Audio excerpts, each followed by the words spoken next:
로마서 8장 30절 말씀 읽겠습니다.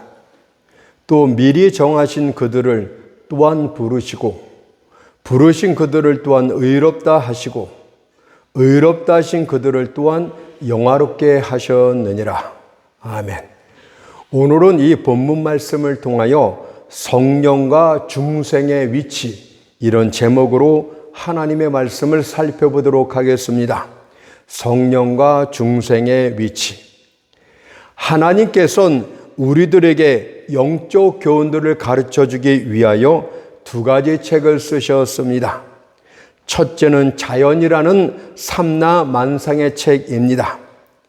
이 책의 표지는 반짝이는 보석들과 7 색깔의 무지개 빛으로 아로 새겨져 있고, 그 책장마다에는 현자들도 놀라게 하는 내용들과 그들의 사고에 주제가 될 수 있는 것들로 가득 차 있습니다.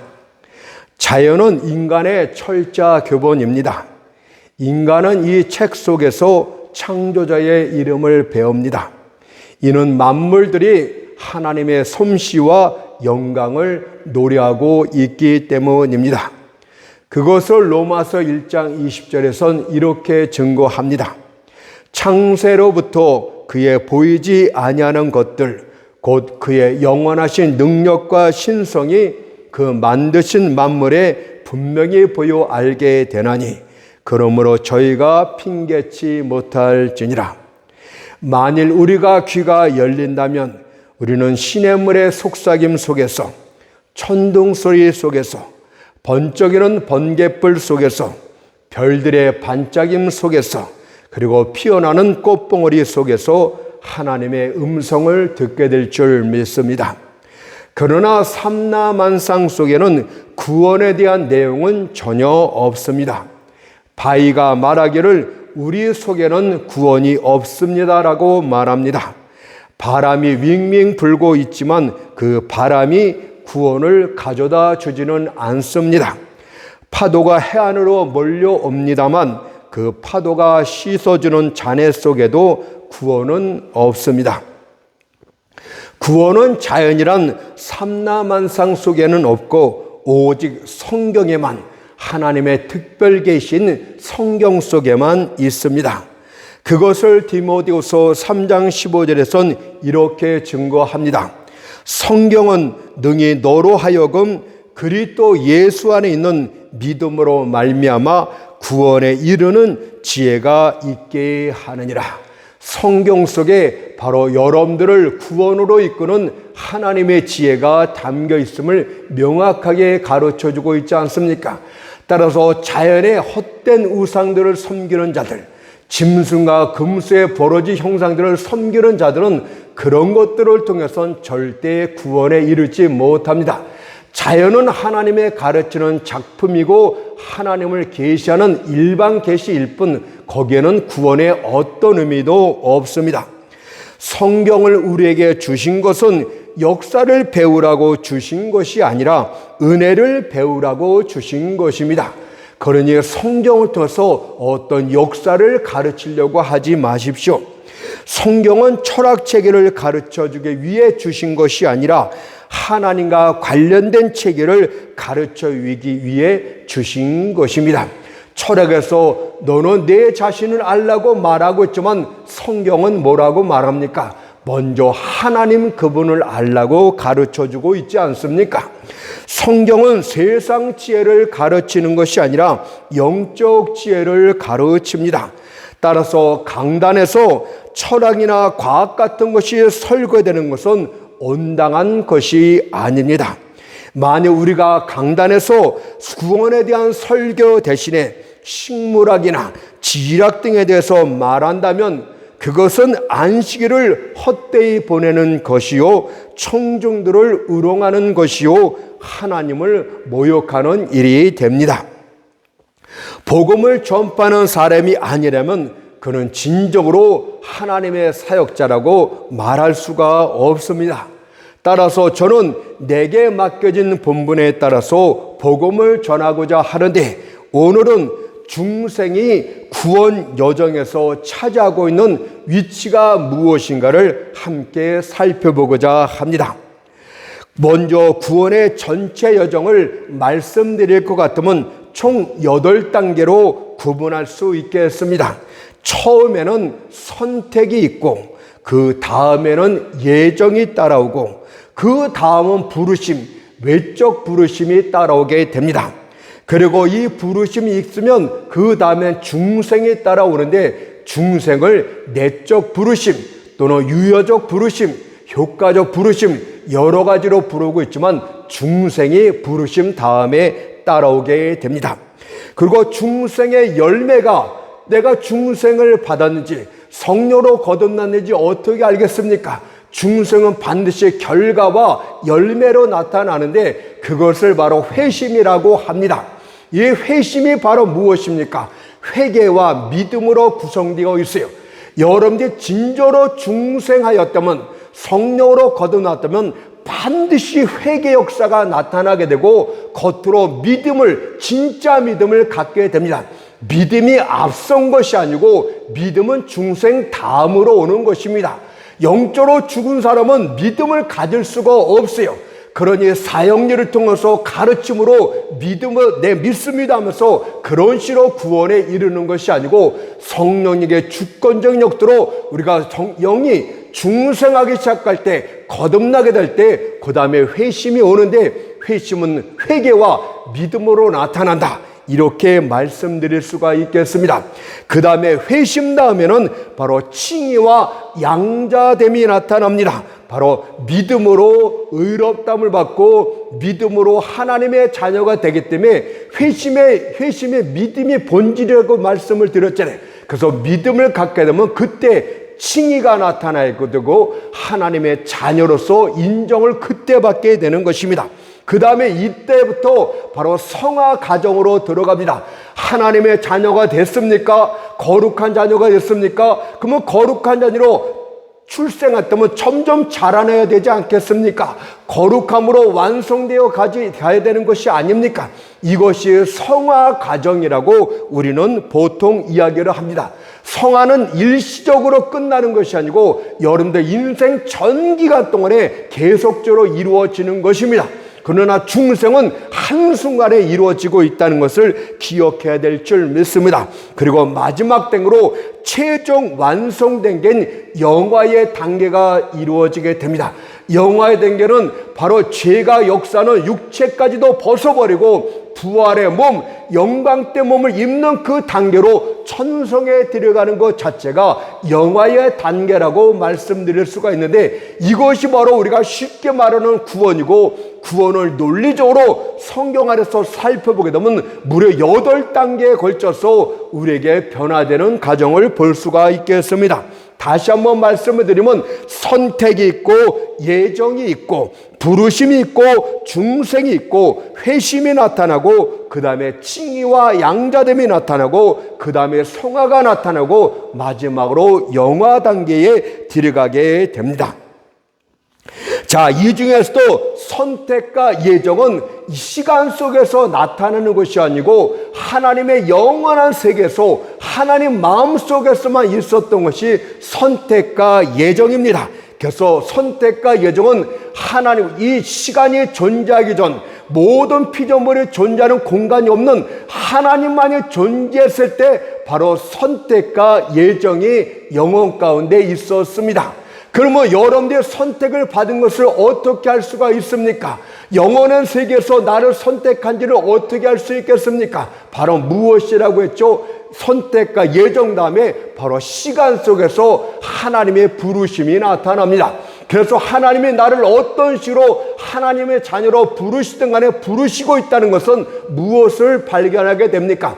하나님이 영원의 세계에서 나를 선택하셨구나, 나를 구원하시기로 작정하시고 선택하셨구나를 알게 됩니다. 따라서 여러분들 전도할 때 칼빈주의에 너무 지나치게 빠져서 하나님의 선택을 먼저 말하지 말하세요. 이 사람이 선택을 받은지 안 받은지 여러분들은 알 수가 없어요. 여러분들 하나님의 생명책을 어떻게 볼 수가 있겠습니까? 시간 속에서 하루살이 같은 인생들은 알 수가 없어요. 어떻게 아느냐? 그 부르심의 결과를, 부르심을 통해서 그것을 역설적으로 살펴보면 되는 것입니다.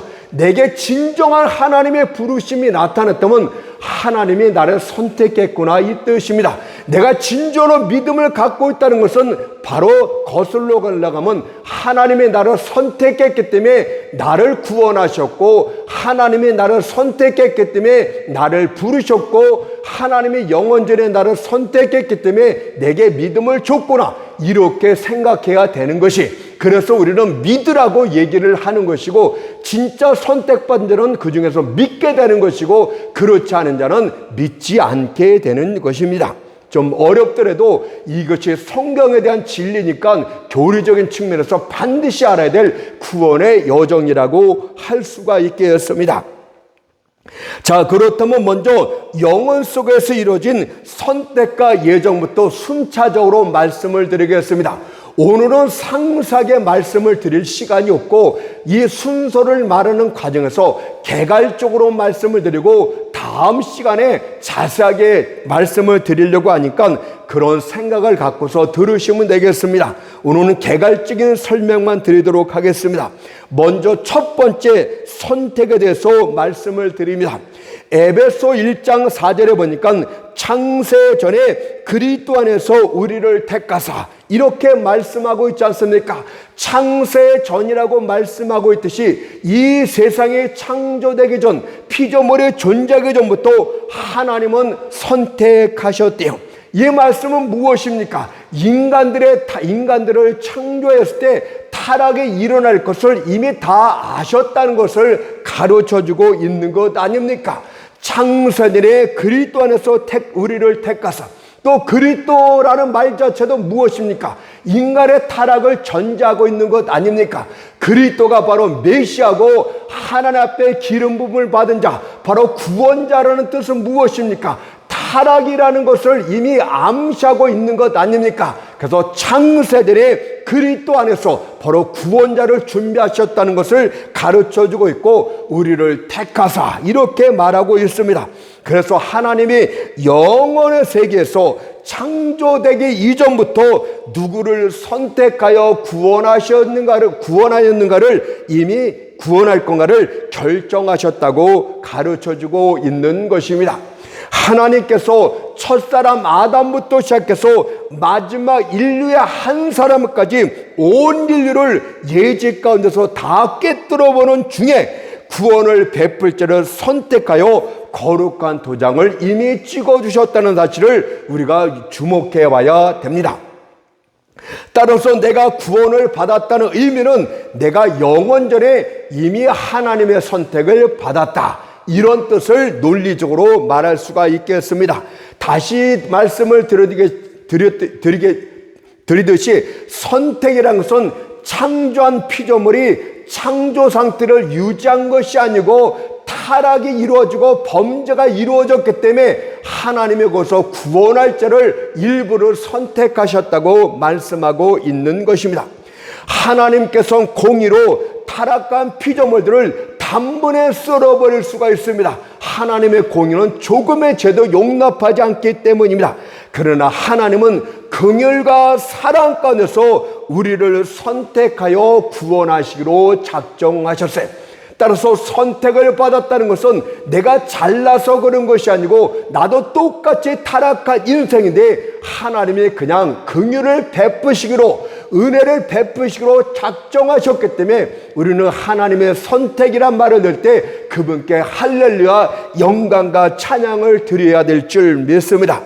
실제로 두 종족이 하나님께 대항하여 범죄를 했습니다. 하나는 하늘의 천사라는 피조물들이 범죄하였고, 또 다른 하나는 땅의 인간들이 하나님께 범죄를 하게 됩니다. 하나님께서는 천사 등 일부가 지존자 그분께 반역하였을 때 그들을 즉시 공의로 사로잡게 됩니다. 그들은 하늘에 있는 그들의 화려한 자리로부터 쫓겨나게 되었고 이후로 하나님의 마지막 심판날까지 어두운 구덩이 가운데 무저갱에 갇혀버리게 됩니다. 그것을 베드로서 2장 4절에서 이렇게 말합니다. 하나님의 범죄한 군사들을 용서치 아니하시고 지옥에 던져 어두운 구덩이에 두어 심판 때까지 지키게 하셨으며 지금은 가두어 두고 있는 상태입니다. 마지막 날에 철저한 무서운 심판을 받게 될 것입니다. 그동안 인류 역시도 첫사람 아담 안에서 함께 범죄하고 맙니다. 천사들은 개별적으로 범죄하고 3분의 1이 루시퍼 천사장을 쫓아서 범죄하였다고 말씀을 드렸어요. 그러나 인류는 개개인이 범죄한 것이 아니고 대표자 안에서 범죄하였다고 말씀을 드리고 그 첫 번째 대표자는 완전한 하나님의 형상으로 완전한 형상으로 지음을 받은 아담 안에서 함께 범죄하게 되는 것입니다. 대표자가 범죄하는 것은 모든 그보다 못한 후손들도 함께 범죄하게 되는 것이고 대표자가 온전하면 우리도 온전할 수 있는데 우리에게 죄가 임하고 우리가 죄의 삭신 사망 가운데 모두가 임하고 모든 사람들이 죽는 것은 첫 대표자 아담이 범죄로 넘어졌다는 의미를 가르쳐주고 있는 것입니다. 자, 인간들은 천사들과 비교할 때 훨씬 못한 존재라고 히브리서가 말씀합니다. 인류의 죄를 다 합치게 되면 천사들, 타락한 천사들의 죄보다 더 끔찍하게 많다는 것도 우리는 잘 알게 됩니다. 그럼에도 불구하고 하나님의 놀라운 선택은 천사들을 선택하지 않고 인간들을 선택하셨어요. 얼마나 놀라운 선택이란 말입니까? 도대체 하나님은 왜 그런 선택을 하셨습니까? 천사들은 우리보다 더 밝은 존재들 아닙니까? 우리보다 더 강력한 존재들 아닙니까? 따라서 타락한 천사들을 선택하여 다시금 구원하셨다면 그들은 벌레 같은 우리들보다 하나님을 더 영화롭게 섬길 수가 있는 것 아니겠습니까? 그러나 하나님의 선택은 불가사의하게 천사가 아니라 인간을 선택하셨습니다. 예수 그리스도께서 이 땅에 오사 십자가에서 피 흘려 죽으신 것은 천사가 아닌 사람을 구원하기 위함이었습니다. 만일 예수께서 하나님의 아들 예수께서 천사의 모양으로 오셨다면 바로 천사들을 구원하기 위하여 오신 것일 텐데 사람의 모양으로 오셨다는 것은 사람을 구원하기 위해서 이 땅에 오셨다는 뜻입니다. 그것을 히브리서 2장 16절에서 말합니다. 이는 실로 천사들을 붙들어 주려 하심이 아니요 오직 아브라함의 자손을 붙들어 주려 하심이라. 여기서 아브라함은 영적 아브라함, 다시 말하면 믿음의 자손들을 붙들어 주려 하심이라고 말하고 있듯이 예수 그리스도는 바로 믿음의 자손들을 회복시켜 주시기에 오신 것이고 하나님의 선택은 천사가 아니라 하나님의 자녀들이었다고 말씀을 합니다. 이런 선택은 또 사람들 사이에서도 또다시 나누어집니다. 모든 사람들 다 선택해서 구원하는 많은 구원 제도를 사람들이 외치고 있지만 그것은 성경을 조금만 읽어본 사람이면 순 엉터리라는 것을 보게 됩니다.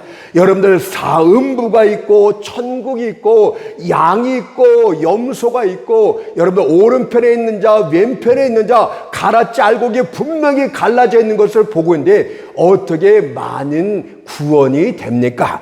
성경은 명확하게 일부 사람만 하나님의 긍휼의 뜻에서 선택을 받았다고 해서 제한 속죄라고 말하고 있는 거예요. 제한된 속죄, 여러분들이 듣기 싫더라도 하나님은 제한 속죄를 이루셨습니다. 여러분들 리브가의 뱃속에 있던 쌍둥이 에서와 야곱을 살펴보면 되지 않습니까? 똑같이 어미의 태 속에서 쌍둥이가 있었음에도 불구하고 하나님의 선택이 이미 만세전에 이루어졌어요. 그들이 어떤 행위나 공로도 행하지 않았고 태어나지 않았음에도 불구하고 하나님은 야곱을 선택을 하셨습니다. 인간적인 면에서 볼 때는 에서가 더 남자답고 더 뛰어납니다. 그리고 야곱은 교활하고 찬탈자라고 남의 것을 빼앗는 사기꾼이라고 성경은 말하고 있어요. 그런데도 하나님의 선택은 놀랍게도 누구를 선택합니까? 바로 야곱을 선택해요. 로마서 9장 11절 말씀 보니까 그 자식들이 아직 나지도 아니하고 무슨 선이나 악을 행하지 아니한 때에 택하심을 따라 되는 하나님의 뜻이 행위로 말미암지 않고 오직 부르시는 이에게로 말미암아 서게 하려 하사. 그런데 아직도 같으려고 행위로 구원을 받고 행위와 믿음을 합치려고 그래. 하나님은 처음부터 태어나기 전부터 선도 악도 행하지 않은 상태에서 태중에 있는 아이를 바로 하나님의 선택에 따라서 선택하고 구원하시기로 작정했다고 말하고 있지 않습니까? 그러니까 성경을 바로 알면은 우리는 진리에서 벗어나지 않게 됩니다.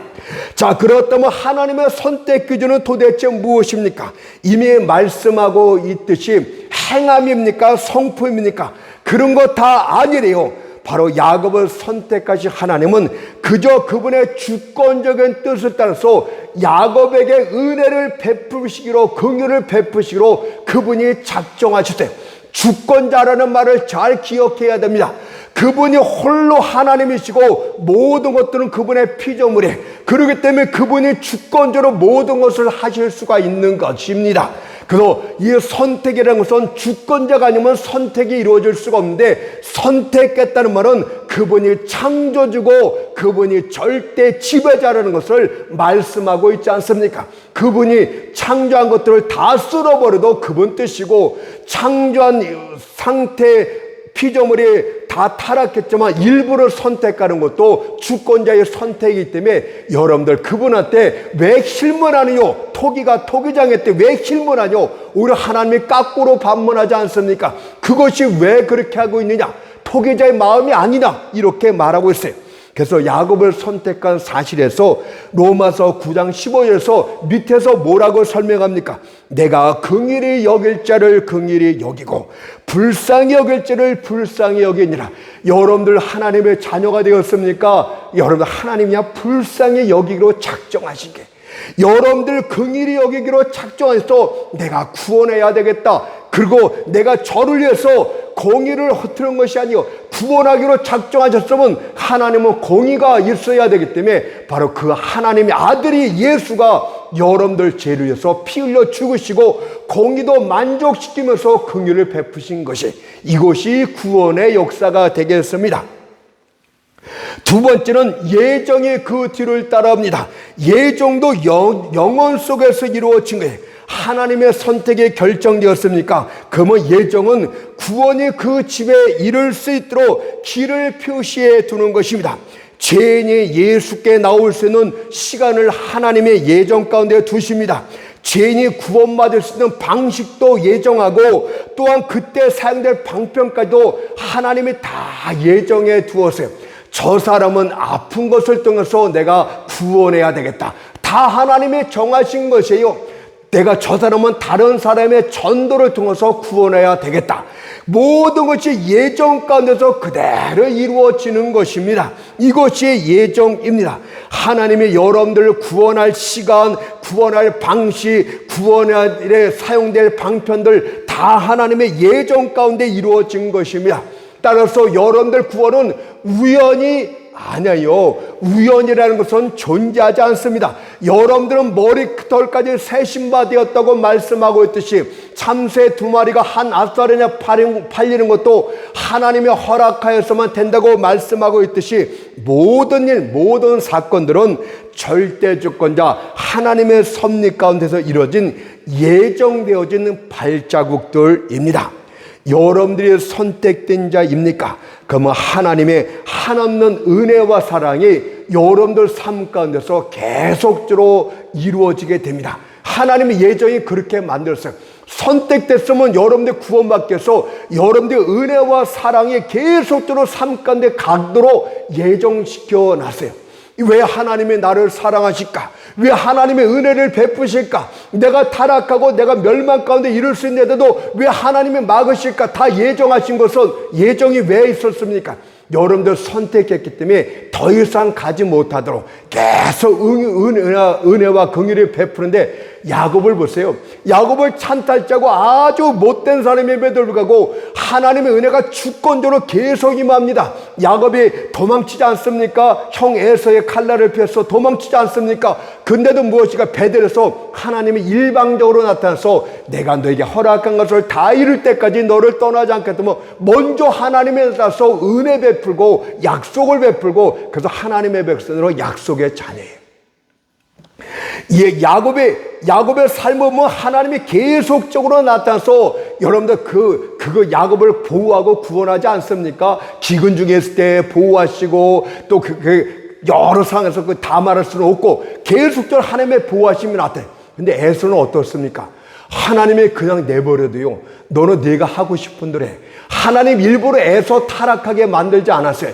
에서는 자기가 자기 하고 싶은 대로 하고 그 책임에 대해서 하나님이 물은 것뿐이에요. 공의만 나타났던 것뿐이에요. 그래, 네가 하고 싶은 대로 다 해라. 그러나 마지막 날엔 네가 한 일에서 책임은 물을 것이다. 이것입니다. 그래서 예정을 이중 예정이라고도 이야기를 합니다. 우리 다음 시간에 자세하게 말씀을 드릴게요. 그 다음에 세 번째로 하면 부르심이 나타납니다. 창세전에 하나님의 선택이 있었다면 반드시 하나님의 방식과 하나님의 때에 부르심이 나타나게 됩니다. 이 예정은 하나님의 작정한 계획이고, 부르심은 그 예정이 현실적으로 시간 속으로 나타난 것을 말씀하고 있어요. 특히 시간 속에서 이루어지는 구원의 모든 과정은 성령님하고 직결되어 있다는 것을 여러분들이 깨달아야 됩니다. 그래서 성령을 떠나서는 구원의 역사가 있을 수가 없어요. 처음부터 부르심부터 성화의 끝 단계까지, 영화의 단계까지, 부활의 단계까지 전적으로 성령님의 역사하심으로써 이루어지게 되는 것입니다. 성령이 없으면 중생도 있을 수가 없어요. 성령이 없이는 믿음도 가질 수가 없습니다. 성령이 없이는 회개도 할 수가 없어요. 심지어 주님을 사랑하는 것도 성령께서 하나님의 사랑을 부음바 되어야만 주를 사랑할 수 있다고 말하고 있는데, 성령 없이는 구원에 대해서 논할 수가 없게 되는 것입니다. 죽었던 영혼을 소생시키는 분이 성령이시고, 전파하는 말씀에 능력을 부여하시는 분도 바로 성령님이십니다. 심지어 예수 그리스도의 피조차도 성령 없이는 여러분들 마음의 인설주와 문방에 뿌려질 수가 없습니다. 여러분들 구약의 유월절에는 유대인들 자신들이 우슬주에 피를 묻혀서 뿌렸지만은, 여러분들 마음 심령에 예수의 피를 뿌려주는 자는 바로 성령님이 하실 일입니다.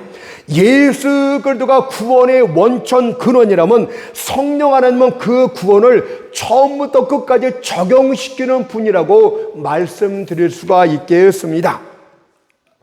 따라서 성령을 떠나서는 구원 자체가 존재하지가 않습니다. 과연 죽었던 영혼을 살리시는 것부터 구원이 시작되는데, 성령이 없이 어떻게 그들이 살아계신 하나님의 자녀들이 될 수 있다는 말입니까? 사람들이 할 수 있는 일들이든 아주 많습니다. 그러나 죽어있는 사람들 앞에서 인간들은 속수무책으로 아무것도 할 수가 없습니다. 생명에 붙어있는 동안에 의술도 있고 약도 있고 치료도 있는 것이지, 일단 사람을 죽이면 인간들은 속수무책이 되는 것입니다. 생명 창조에 관한 한 우리는 신기한 영역에 다다른 것입니다. 생명의 세계는 여호와 하나님이 절대 주권자로 계시는 아주 신비한 통치 세계라는 것을 기억해야만 됩니다.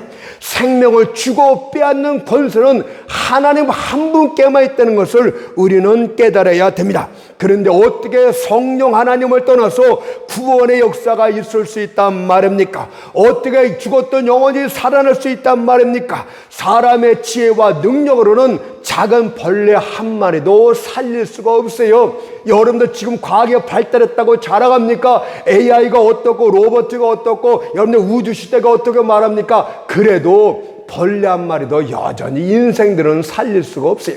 하나님의 저 생명과학도 하나님이 존재하게 만든 것 자체를, 생명이 있는 것 자체라고서 그것을 응용하고 결합하고 조합하는 것이 인간들이 할 일이지, 없는 것을, 죽은 것을 살리는 것은 인간에겐 절대적으로 불가능합니다. 우리 인간들은 고귀한 영혼을 절대 살릴 수 없어요. 한 소자의 생명도 죄의 무덤에서 다시금 일으킬 수가 없습니다. 그래서 요한복음 15장 5절에서 나를 떠나서는 너희가 아무것도 할 수 없느니라고 말하고 있어요. 여러분은 설교를 연구할 수 있습니다. 성경 원문을 살펴볼 수가 있습니다. 강단에 올라가 강력한 웅변으로 청중들의 혼을 쏙 빼낼 수도 있습니다. 그러나 그따위 언변으로는 죽은 영혼 절대 살릴 수 없습니다. 여러분들 사람들 만나서 내가 설교 잘했으니까 웃지랍니까? 웃기지 마십시오. 그런 설교로는 아무것도 되어지는 일이 없어요. 거기에 성령의 능력이 결합되지 않고선 그냥 말장난한 것뿐입니다. 저도 지금 성령이 함께하지 않고는 그냥 말장난한 것뿐이에요. 육신은 아무리 잘해도 그냥 육입니다. 성령이 없이는 영적 생명이 살아나지를 못해요. 그래서 요한복음 3장 6절 7절에 보니까 육으로 난 것은 육이요 성령으로 난 것이 영이니 내가 네게 거듭나야 하겠다는 말을 기히 여기지 말라. 그래서 그리스도인들은 두 번 출생한 사람이, 모태로부터 한 번 출생하고 성령으로부터 한 번 두 번 출생한 사람이 크리스찬의 본 모습이다, 이렇게 말할 수가 있겠습니다. 그래서 크리스찬은 한마디로 보면, 다른 쪽으로 보면 수수께끼예요. 모태로부터 태어난 그 옛본성에서 이상한 죄 가운데로 행하는데, 또 성령으로부터 태어난 새 본성은 또 하나님 품으로 이끌고, 그래서 인간은, 크리스찬은 도저히 이해할 수 없는 수수께끼로다, 이렇게 말하기도 하는 것입니다. 그 다음 네 번째로 중생이 나타납니다. 성령의 부르심에는 외적 부르심과 내적 부르심이 있어요. 외적 부르심은 그냥 택자와 비택자를 구분하지 않고 설교를 통해서, 전도를 통해서 모든 영혼들을 다 부르는 상태를 외적 부르심이다. 그리고 만약 그가 불택자였다면 그는 하나님의 부르심에 어떤 반응도 일으키지 않습니다. 그러니까 여러분들 열심히 전도하고 복음 전했어요. 아무리 전해도 저 사람이 교회에 나오지 않고 예수를 믿지 않습니까? 이상하게 생각하지 마세요. 하나님의 불택자는 아무리 우리가 전도 열심히 해도 안 나온, 그렇더라도 우리가 해야 되는 전도를 끝까지 하는 것입니다. 왜냐하면 그가 마지막 숨 거둘 때 예수를 영접할 수 있는 택자였을지도 모르기 때문에 우리는 흉악한 강도 알잖아요. 그가 마지막에 십자가에서 죽게 바랬는데, 예수요 나를 생각했어요. 예? 나를 택자였어요. 그렇게 죄만 짓고 살다가 마지막에 택자인 게 발견하고, 택자는 죽기 전에라도 그렇게 하나님이 예수를 구세주로 영접하게 하지 않습니까? 그러니까 우리는 끝까지 복음을 전해야 되는 거예요. 자, 그러나 만약 여러분들 택자라면 외적 부르심의 반응을 나타냅니다. 그래서 내적 변화까지 일으키게 됩니다. 이 내적 부르심을 유효적 부르심이라고 말하고, 우리가 앞에서 말했대로 이것을 유효적 부르심, 내적 변화를 일으키는 유효적 부르심을 바로 중생이다, 이렇게 말하게 됩니다. 어떤 이들은 유효적 부르심과 중생을 구분하기도 하는데 그것은 상관이 없습니다. 근데 이것을 구분해서 다시 말하면 점점 복잡해지니까 여러분들, 저는 구분하지 않고 유효적 부르심을 중생이다, 이렇게 말하도록 하겠습니다. 중생은요 바로 성령에서 순간적으로 일어납니다. 첫째 날에 빛이 이 땅에 임했던 것처럼 바로 중생의 빛이, 생명의 빛이 10년 가운데 순간적으로 임하는 것을 바로 중생, 그 창조 역사에서 그 첫째 날의 빛의 역사가 중생을 상징하고 있지 않습니까? 중생에 의해서 영적 생명이 투입되는 것이, 성령에 의해서 영적 생명이 투입되는 것이 중생입니다. 빛은 생명의 본질이, 빛이 없으면 생명이 존재할 수가 없어요. 빛이 없는 데도 피조물을 만들면 다 죽습니다. 그래서 중생은 생명의 근원이 되는 거예요. 중생에 대해서는 이미 앞에서도 두 번의 강의를 통해서 자세히 말씀을 드렸으니까 더 이상 중생은 깊이 설명하지 않고 중생은 여기서 마치도록 하겠습니다. 그 다음에 다섯 번째는 중생 다음으로 중생의 열매가 나오는데, 중생을 했으면 내적 변화가 일어나. 성령의 내 영혼을 살렸으면 그 영혼이 살린 것에 대해서 변화가 일어나게 되는 것을, 이것을 회심이다 이렇게 말해요. 마음이 완전히 돌아선 거예요. 하나님께로 완전히 돌아선 것을 회심해. 여러분들 세상적으로 하면서 고개만 돌린 것, 이런 자는 누굽니까? 롯의 아내잖아요. 소금 기둥이 돼. 완전히 하나님께로, 세상으로 향하던 사람이 하나님께로 완전히 인격적으로 돌아선 것을, 그것을 회심이라고 분명히 말하고, 회심이 뭐라고 말했습니까? 회개와 믿음을 합한 것이라고 말하고 있어요. 이 둘은 불가분의 관계로서 죄를 회개함이 없이는 주를 믿는 믿음도 없습니다. 만일 여러분들이 하나님의 영원한 저주를 받은 죄인임을 깨닫게 된다면 그 다음의 반응이 무엇입니까? 당연히 내가 죄되기를 깨달으면 예수를 붙잡는 믿음이 생겨나지 않습니까? 그래서 회개와 믿음은 나눠질래야 저절로 나눠질 수가 없게 되는 거예요. 그래서 회개가 있으면 믿음이 따라오게 되고, 믿음이 있었다는 것은 회개가 있다는 이야기가 아니겠습니까? 그래서 회개와 믿음은 전적으로 같이 나타나야 됩니다. 그래서 여러분들 회심의 중생의 결과였듯이, 이 회심의 중생의 결과입니다. 여기까지만 하면 좋겠어요. 마가복음 1장 15절에서 주님은 회심을 이렇게 말하고 있어요. 회개와 믿음을 앞에서 회심을 한꺼번에 말하는데, 주님께서 말하는 말씀을 보십시오. 마가복음 1장 15절을 보니까, 때가 찼고 하나님의 나라가 가까웠으니 회개하고 또 복음을 믿으라. 회개와 믿음을 항상 주님은 같이 말씀하셨다는 것을 유의해서 살펴봐야 됩니다. 제가 자꾸 다음 시간에 할 것을 자꾸 지금 얘기하려고 해서 제가 멈추고 하는데, 이해를 하시고 오늘은 구원의 개괄적인 흐름만 말씀을 하려고 하는 거니까, 이걸 깊이 설교하면 한두 곳도 없어요. 그 다음 시간에 계속하겠습니다. 그렇다면 회심 다음으로는 무엇이 나타날까요? 회심 다음에는 칭의와 양자됨이 나타납니다. 여기서부터는 좀 어려우니까 제가 조금 설명을 하면서 가도록 하겠습니다. 회심의 본질은, 회심이 회개와 믿음으로 구성되어 있지만 거기에서 본질은 믿음 아닙니까?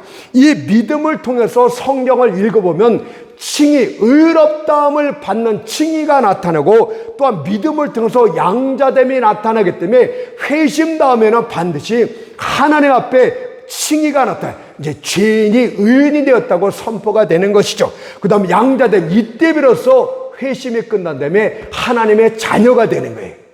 하나님의 자녀가 되는 것은 바로 이때 되는 거예요. 믿음을 가진 다음에.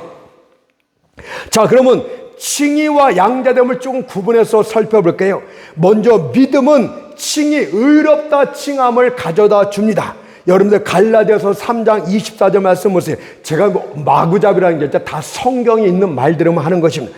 이같이 율법이 우리를 그리스도에게로 인도하는 몽학 선생이 되어 우리로 하여금 믿음으로 말미암아 의롭다함을 얻게 하려 함이라. 이렇게 말하고 있어요. 여러분들 율법으로는 의롭다함을 얻을 수가 없어요. 그래서 율법은 몽학 선생 역할만 하는 것이고, 믿음으로 말미암아 의롭다함을 얻게 한다, 이렇게 말하고 있지 않습니까? 믿음은 바로 의롭다함을 얻는 칭의와 직결되는 거예요. 믿음을 가졌다는 것은 하나님 앞에 의롭다함을 받다, 죄인이 의인되었다 말할 때 이거를 얘기를 하는 거예요. 칭의는 하나님께로부터 인정하는 법률적인 용어가 됩니다. 왜냐하면 하나님이 우리 인간에게 주신 법이 율법인데, 바로 율법을 통해서 우리는 의롭다함을 받아야 되는데, 우리는 다 아담 안에서 타락했기 때문에 믿음으로 의롭다함을 받게 되는 거기 때문에, 여기서 의롭다함을 받는 것은 하나님의 재판석 앞에서 법률상으로서 너희들은 의인이 되었다고 공식적으로 선포가 되는 것입니다. 율법은 우리 모두를 모두 정죄합니다. 왜냐하면 첫사람 안에서 태어난 모든 사람들은 처음부터 죄성을 갖고 태어났기 때문에 율법은 모든 인생들을 죄인이라고 정죄합니다. 시편 51편 5절을 보세요. 다윗이 이렇게 고백하지 않습니까? 하나님과 마음이 합한 자였던 그 다윗도 내가 죄악 중에 출생하였으며 모친이 죄 중에 나를 잉태하였나이다. 율법 아래선 모든 사람들은 죄인입니다. 또한 우리는 율법을 지킬 수도 없기 때문에 율법이 정죄합니다.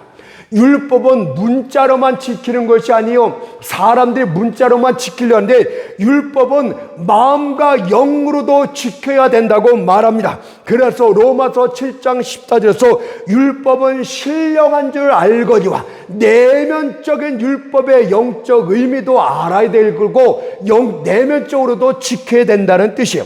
비록 행위로는 간음죄를 짓지 않았다 할지라도 율법의 영성 앞에서는 간음죄를 지은 자일 수도 있습니다.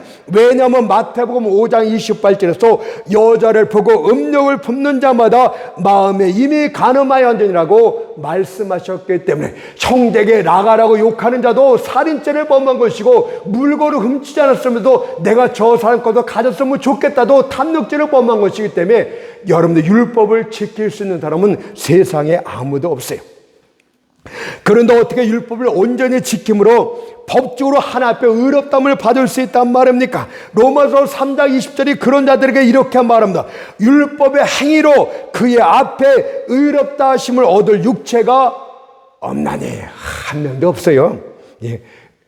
의인은 없나니 하나도 없고 하나님을 찾는 자도 없고 깨닫는 자도 없고 로마서 3자도 쭉 나가는 게 뭡니까? 그거 아닙니까?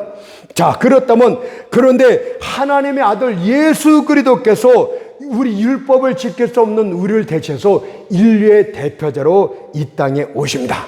그리고 인류의 대표자 입장에서 또 다른 대표자 마지막 아담으로 불려지고 있는 것이 고린도서 15장 보면 예수님을 마지막 아담이라고 불러지. 왜 아담을 썼을까? 아담이 첫 인류의 대표자이기 때문에 그분이 인류의 대표자임을 알리기 위해서 마지막 아담이라고 일컫습니다.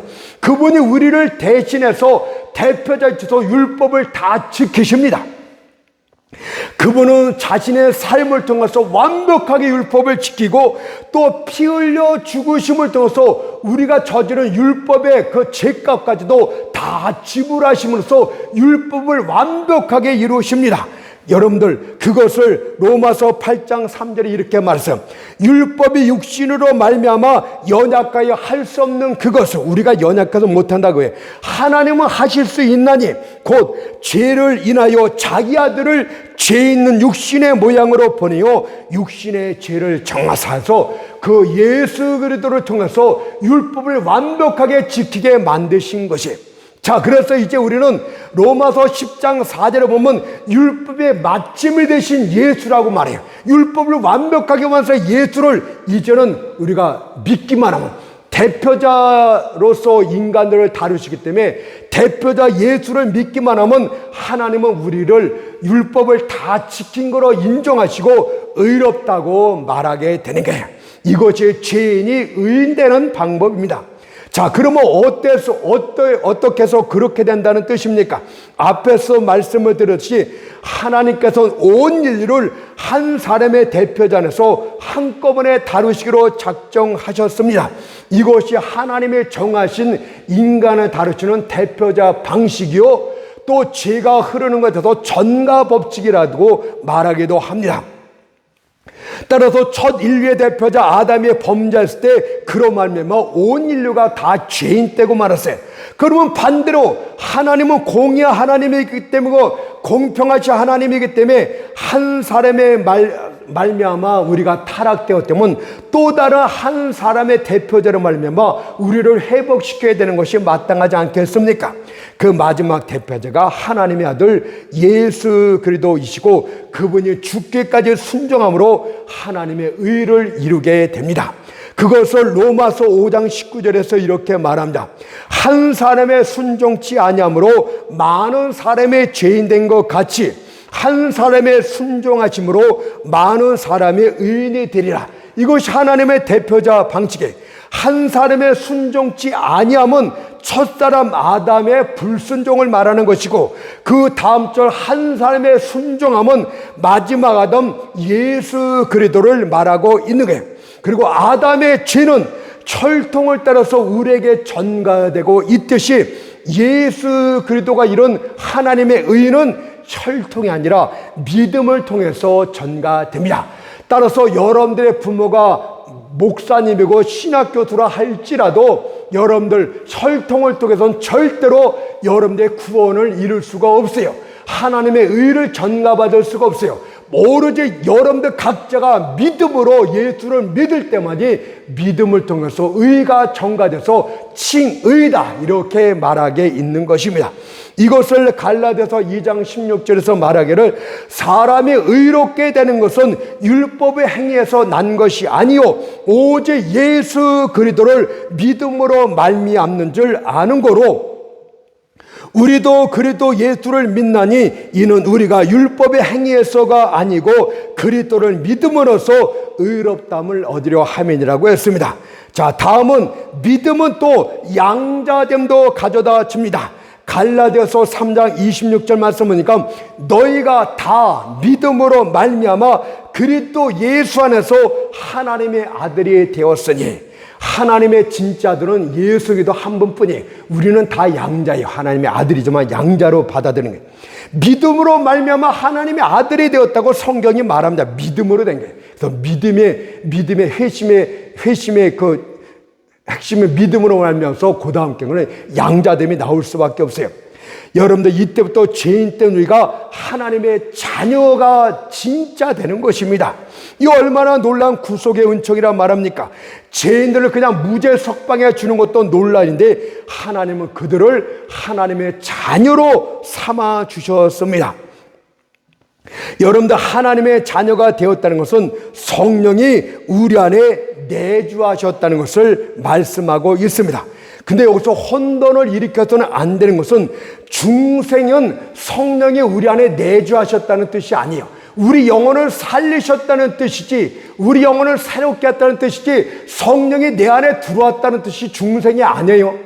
중생은 성령이 우리 안에 오는 것, 성령이 우리 안에 내주하시는 준비 과정이 바로 성령으로 인한 중생입니다.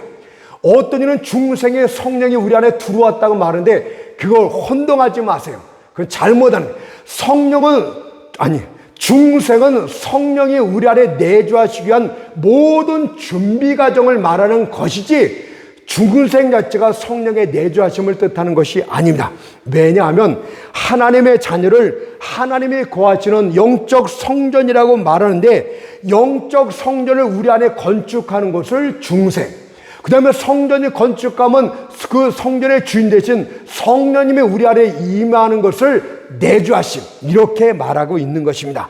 그래서 고린도서 3장 16절에 보니까 너희가 하나님의 성전인 것과 하나님의 성령이 너희 안에 거하시는 것을 알지 못하느냐 이렇게 말했습니다.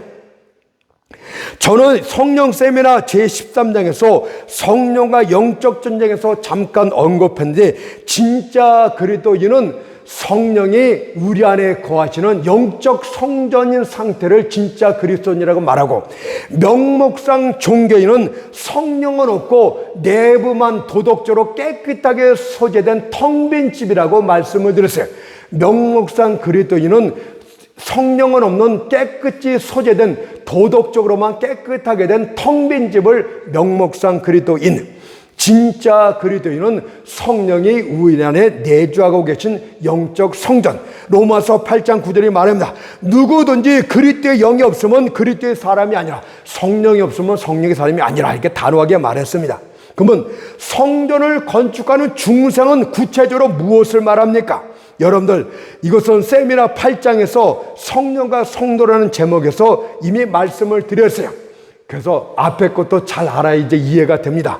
중생이라는 것은 영적 성전으로 비유로 말할 것 같으면 우리 안에 새 마음과 새 영을 주시는 것, 새 마음과 새 영을 건축하는 것이 바로 중생의 특징이 됩니다. 에스겔 36장 26절에서 그것은 또 새 영을 너희 속에 두고 새 마음을 너희에게 주되 이렇게 말하고 있어요. 성령께서는 옛 마음속엔 거하시지 않습니다. 왜냐하면 옛 마음은 선이 없는 더러운 곳이고 하나님께 대한 원수로 가득 찬 곳이기 때문입니다. 따라서 성령이 우리 안에 거하시기 위해서는 반드시 새 마음을 주셔야 되고 새 마음으로 성전을 건축해야 됩니다. 그것이 바로 돌 같은 마음이 부드러운 마음으로 변화되는 것입니다. 그렇기 때문에 죄에 대해 무감각했던 자들이 이 중생하게 되면 작은 죄에 대해서 민감하게 반응하고 두려워 떨게 됩니다.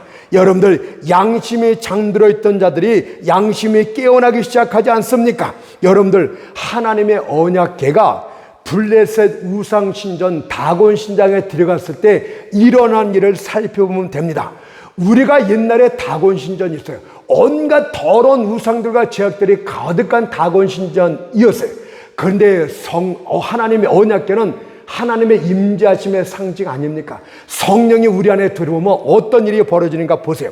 사무엘상 5장 4절을 보니까 다곤이 여호와의 궤 앞에서 엎드려져 얼굴이 땅에 닿았고 그 머리와 두 손목은 끊어져 문지방에 있고 다곤의 몸뚱이만 남았더라. 무슨 뜻입니까? 성령이 우리 안에 내주하시면 더 이상 죄가 주도권을 갖지 못한다는 뜻입니다. 하나님의 언약궤 앞에서 성령의 임재 앞에서 다곤의 몸뚱아리가 머리가 다 부러지고 손목이 다 부러졌던 것처럼 여러분들 진짜 그리스도인이 되면 성령의 내주하게 되면 진짜 옛날의 습관적인 죄로 들어가는 일은 없어요. 그래서 자신이 자칭 그리스도인이라고 하면서 옛날 즐기던 죄악을 똑같이 즐기고 있다는 것은 나는 그리스도인이 아닙니다. 내 속에는 하나님의 언약궤, 성령의 임재하심이 없습니다. 내 안에는 성령의 내주하심이 없습니다. 고로 나는 마음이 그냥 텅 빈 명목상 그리스도인일 뿐이다. 이렇게 말하는 것과 똑같아요. 여러분들 또한 이렇게 되면 하나님의 일에도 민감해지게 됩니다. 참나무는 바람이 불어도 우뚝 선 채 반응을 보이지 않지만 연한 풀리면 작은 바람에도 민감하게 움직이듯이 이때부터 새 마음을 가진 자들은 하나님의 뜻이 무엇인지를 빨리빨리 캐치하게 돼요. 걸어가다가도 하나님이 야, 너 기도해야 되지 않겠냐? 마음에 그런 거라면 기도하고 아주 하나님에 의해서 민감하게 반응을 일으키고 죄에 대해서도 묻었던 양심들이 민감하게 반응을 일으키고 조그만 죄도 아주 무서워하기 시작을 합니다. 이것이 새 마음을 가진 증거예요. 그 다음에 하나님은 새 영도 주십니다. 여기서 새 영은 성령이 아닙니다. 혼동하지 마세요. 여기서 새 영은 분명히 우리 안에 성전을 건축하는 우리의 영이 변화된 것을 말하는 것이지 성령이 아니에요. 뒤에 에스겔 36장 27절 다음 절을 보면 새 영과 새 마음으로 만든 다음에 그 다음에 하나님의 신을 그 안에 두고 이렇게 말해서 그 다음에 성령이 나와요. 아시겠습니까? 여기서의 새 영은 성령이 아니고 새로워진 하나님의 백성들의 영입니다. 과거에 우리들의 영은 어떤 영이 있었습니까? 하나님께 반항적인 영들 아니었습니까? 오직 자기 자신이 주인이고 자신만 생각하는 자아의 영이었습니다. 그리고 율법의 종이었던 영이었어요. 두려움으로 억지로 하나님 앞에 충성하는 척하는 종의 영이었어요. 그런데 여러분들 새 영을 주면 하나님의 자녀의 영으로 바뀌어지게 됩니다. 그래서 기쁜 마음으로 아버지를 사랑하는 마음으로 순종하고 헌신하고 섬기게 되는 이런 자세로 바뀌어 또 겉으로는 똑같은 섬김의 자세인데 본질이 완전히 틀리지 않습니까? 여러분들께서 우리의 영이 양자의 영으로 된 것을 새 영이라고 양자의 영이라고 합니다. 이렇게 새 마음과 새 영으로 중생 때 건축하게 되면 그때 성령이 비로소 우리 안에 내주하게 됩니다. 자, 성령이 그러면 우리 안에 내주하실 때 그 성경은 뭐라고 하냐면 아들의 영, 예수 그리스도의 영이라고 특히 불러요. 잘 보세요. 갈라디아서 4장 6절을 보니까 너희가 아들인 거로 하나님이 그 아들의 영을 우리 마음 가운데 보내서 아바 아버지라 부르게 하셨느니라 이렇게 말합니다. 하나님을 향해서 여기서 아바 아버지라 부르는 자가 누굽니까? 새롭게 된 여러분들 영입니까? 아니면 이 말씀에서 성령입니까? 여러분들 그 아들의 영이 아바 아버지라고 부르고 있어요. 이것도 혼란을 일으키기 쉬운데 분명해서 그 아들의 영을 우리 마음 가운데 보내서 아들의 영이 아바 아버지라고 부르고 있는 거예요. 그래서 여기서 성령을 그 아들의 영이라고 자꾸 말하고 있는 거예요. 여러분들 아들은 누굽니까? 예수께서 겟세마네 동산에서 기도하실 때 하나님을 향해서 아버지. 아바라는 것은 아주 친근함을 말하고 있는 거 아닙니까? 어린아이가 아버지 앞에 헬라 앞에 거는 히브리어고 뒤에 거는 헬라다 이런 말 지금 그런 복잡한 거 하지 말고 마가복음 14장 36절 말씀입니다. 가라사대 때 아버지여 아버지께는 모든 것이 가능하오니 이 자는 내게서 옮기시옵소서. 그러나 나의 원대로 마옵시고 아버지의 원대로 없어서 바로 하나님의 아들 예수께서 아버지라 한 거예요. 그 성령께서도 우리 안에 들어오시면 그 아들의 영으로 오셨다는 것은 성령께서 아버지라 부르면서 우리를 증거합니다. 뭐라고? 내가 하나님의 자녀가 되었음을 증거합니다. 근데 이것이 전부가 아니에요. 또 아버지라 부르는 영이 있는데 누굽니까? 우리의 새 영이 또 그렇게 한대요. 잘해. 갈라디아서 4장 6절에서는 성령이 아버지라고 그래서 그 아들의 영이라고 특별히 말해요. 그리고 여러분들 이 로마서 8장 15절에선 아버지라고 또 부르는데 똑같은 말이 아니에요. 똑같은 말이 여기에서는 새롭게 된 새 영이 우리 영이 하나님 앞에 아버지라고 부르는 거예요. 보세요. 로마서 8장 15절 너희는 다시 무서워하는 종의 영을 받지 아니하였고 너희예요. 우리를 말하는 거예요. 양자의 영을 받았으므로 아버지라 부르짖느니라. 여기서의 영은 양자의 영이고 우리 영이 하나님에서 아버지라 부르짖는 것입니다. 그럼 봅시다. 우리 안에서 아버지라 부르짖는 자들은 그것은 누굽니까? 성령도 그렇게 하고 우리 자신 새롭게 된 영도 그렇게 해요. 그래서 이것을 로마서 8장 16절에서 더 구체적으로 말해요. 성령이 친히 우리 영으로 더불어 성령이 친히 우리 영으로 더불어 성령과 우리 영의 같이라는 말이에요. 우리가 하나님의 자녀인 것을 증거하시나니라고 말하고 있습니다. 율법에서는 두 사람이 있어야만 참된 증거가 됩니다. 이것은 복음에서도 마찬가지 아닙니까? 우리가 하나님의 자녀인 것을 증거하는데 우리 영만 증거하는 것이 아니라 성령도 증거합니다. 우리 영만 증거할 때는 거짓일 수 있지만 성령이 그것을 증거합니다. 우리는요 살아가다가 믿음이 밑바닥까지 떨어질 수가 있었고 내가 진짜 구원받았는가? 내가 진짜 하나님의 자녀인가? 이런 지경까지 이르게 될 수 있어요. 그때 누가 아버지라 부르짖게 됩니까? 나는 이제 믿음도 없고 하나님하고는 다 끝났어. 하나님은 이제 나하고는 관계가 없는 거야. 근데 내 마음 깊은 곳에서 성령이 아버지 부르짖으면서 내 자신이 하나님의 자녀임을 명확하게 다시 한번 증거해 줍니다. 성령 하나님은 그때 우리가 더 이상 우리 힘으로는 아버지라 부를 수 있는 단계가 아닌 상태로 실족한 상태에 있을 때 그때 하게 됩니다. 자 그러면 여러분들 여기까지 하고 구원여에서도 칭의와 양자가 이제 믿음으로 됐다고 말씀합니다. 그 다음에 뭐가 옵니까? 성화가 와요. 우리 안에 있는 성령으로 말미암아서 이때부터 거룩함으로 나가게 됩니다. 그것을 마가복음 4장 28절에서 처음에는 싹이요 다음에는 이삭이요 그 다음에는 충실한 곡식이라고 말씀을 드렸어요. 자 그렇다면 참된 그리스도인이 된 다음에 조금의 실수도 없이 거룩함으로 완전함으로 나갈 수 있었던 자가 있습니까? 그런 사람은 단 한 명도 없어요. 이 땅에서는 완전한 거룩함으로 나갈 수 있는 자는 하나도 없습니다.